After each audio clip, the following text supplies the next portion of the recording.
A 70-year-old fruit vendor in Shenzhen has more advanced payment technology than your bank. That's not an exaggeration. She's got a laminated QR code taped to her cart, and every customer pays her instantly from their phone. No card machines, no cash register, no fees. Meanwhile, you're paying $40 to wire money to a Chinese supplier and waiting 5 days for it to arrive. Same country, completely different system. Today we're going to talk about how China built the most advanced payment ecosystem on Earth, why they skipped everything you know about money, and what this means if you're sourcing products or doing any kind of business with China. Let's start with what it actually feels like to spend a day in China in 2026. You wake up, you scan a QR code to unlock a shared bike, you scan again to buy breakfast from a street stall, dumplings, soy milk, 3 yuan, about 40 cents. The vendor doesn't even look up. You ride the metro, you scan to get in. You grab a coffee, scan to pay. Lunch with a colleague, you split the bill into taps inside WeChat. After work, you get a taxi. The fare shows up in the app, the payment happens automatically. Dinner with friends, someone sends a red envelope in the group chat, basically digital cash gifted for fun. You pay your share of rent through Alipay. Your electricity bill auto-debits. You've spent the entire day transacting and you haven't touched a single coin, a single note, or a single piece of plastic. No credit card, no debit card, nothing, just your phone. 950 million people in China pay like this, every single day. And the thing that makes this so interesting isn't just the technology, it's how they got here. To understand why China pays differently, you have to rewind to the early 2000s. China was a cash economy, but not by choice, by necessity. Credit card infrastructure barely existed. Visa and MasterCard had almost no presence. The banking system served big corporations and state enterprises, not regular people. And there was a real problem with counterfeit notes. If you ran a small business, you dealt with fake hundreds. It was just part of life. So China had this gap. Hundreds of millions of people with bank accounts, but no convenient way to spend digitally. No credit cards, no point-of-sale terminals in small shops. Just cash. And then two things happened at almost exactly the same time. Smartphone ownership exploded.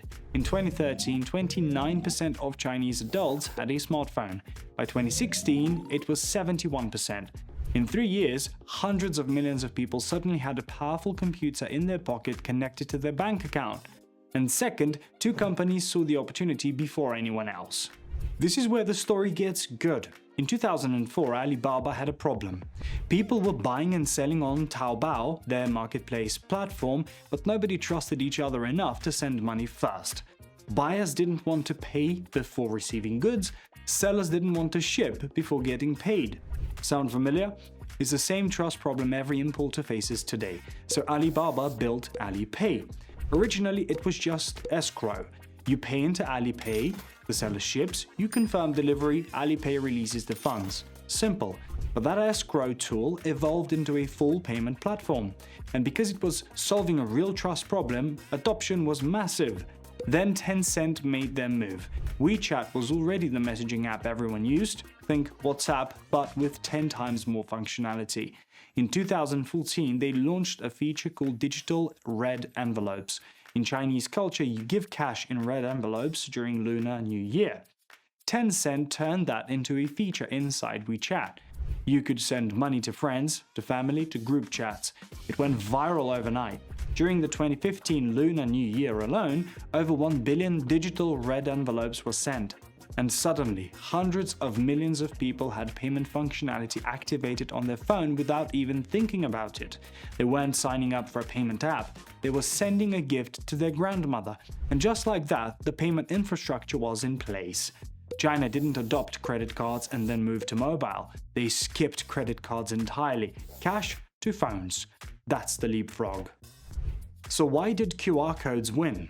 Why not contactless, tap to pay, or NFC like in the West? Cost. A QR code is a printed piece of paper. A street vendor can laminate one for basically nothing. An NFC terminal costs money, requires electricity, needs maintenance, and has transaction fees. China chose the technology that worked for a fruit vendor and a luxury hotel equally. That's why you see QR codes taped to walls, on tables, hanging from market stalls, stuck on car dashboards. Today, Alipay and WeChat Pay control over 90% of China's mobile payment market. Alipay handles about 118 trillion yuan in transactions per quarter. WeChat Pay handles 68 trillion. These aren't niche apps. This is the financial infrastructure of the world's second largest economy. And they're not just payment apps anymore. They're super apps. Alipay gives you insurance, credit scoring, investments, utility payments, travel booking. WeChat gives you all of that plus messaging, social media, mini programs, essentially apps within the app. Your entire financial life runs through one or two platforms. Now here's the part that matters if you're watching this channel. Everything we just talked about, the instant payments, the QR codes, the zero fees, that's the personal side. Consumer to consumer. Consumer to merchant, it's beautiful, it works. But if you're an importer sitting in London or Sydney or Toronto and you need to pay a Chinese supplier $30,000 for a production run, you're not scanning a QR code. You're doing a telegraphic transfer, a TT payment, also known as a wire transfer. And the experience is the complete opposite of everything China built. Here's what actually happens. You go to your bank, you fill out the details, the supplier's bank name, their SWIFT code, the account number, the amount. Your bank sends the money through SWIFT, a messaging network built in 1973. The money passes through one or two intermediary banks. Each one takes a fee, each one adds time. The exchange rate your bank gives you has a hidden markup, sometimes 2 or 3% on top of the mid-market rate.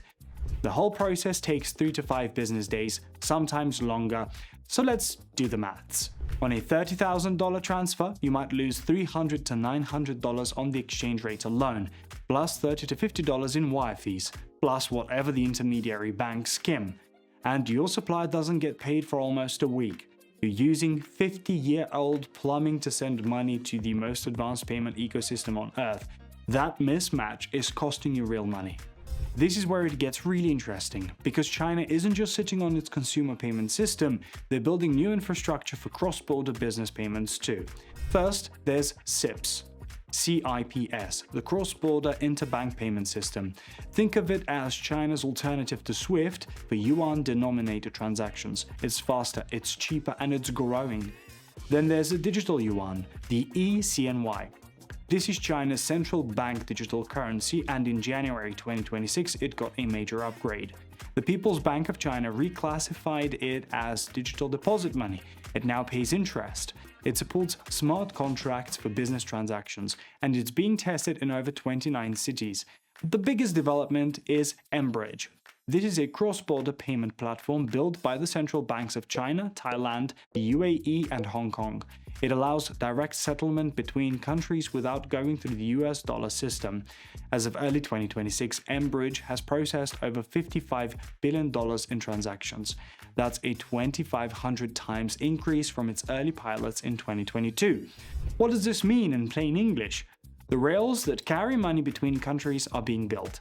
Not in 10 years, right now, and China is at the center of it. So here's the takeaway. China built a payment system that lets 950 million people pay each other instantly for free from their phones. But when your money crosses a border to reach a Chinese supplier, it goes through a system that hasn't fundamentally changed in 50 years. That gap between how China moves money internally and how you send money to China externally is where you're losing money, time, and sometimes supplier trust. Because in a culture where payment speed signals reliability, a 5-day wire transfer sends the wrong message. Understanding this isn't just interesting background, it's a competitive advantage. When you understand why China's payment culture is different, you negotiate better, you build stronger supplier relationships, and you stop overpaying on every transfer. And this is exactly the kind of gap World First was built to close. Instead of routing through SWIFT and losing money to intermediary banks, you can hold and convert currencies at competitive rates, pay suppliers in Yuan directly, and settle in hours rather than days.